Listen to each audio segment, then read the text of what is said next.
聯儲局即將開始1連2日議息會議，市場預期減息0.25厘嘅機會率升到接近96%。有著名華爾街分析員更加認為，將會開啟恐慌性減息週期。劉家發報導。聯儲局嘅息口決定係今個星期焦點所在，減息幾乎係市場普遍共識，唔只係將會下調幾多。華爾街資深分析員 Eric Dow 話，總統特朗普接手嘅美國經濟實際係一個爛攤子，正面臨被嚴重低估嘅危機。聯儲局今個星期即將開始嘅減息行動，或演變為恐慌性減息週期，類似2007年金融危機爆發時嘅情形。但減息難以阻止資產價值縮水。佢話美國房地產市場已經開始走弱，通脹預期下行，聯儲局減息措施難以逆轉呢個趨勢。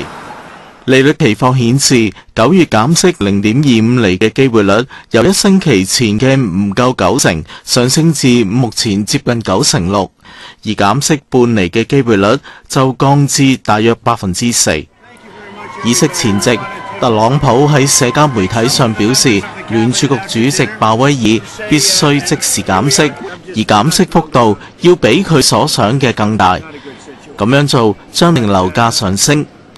摩根士丹利、摩根大通預測，一旦聯儲局重啟減息，創紀錄嘅股市上漲行情可能告一段落，投資者情緒將轉趨謹慎，取代目前樂觀嘅情緒。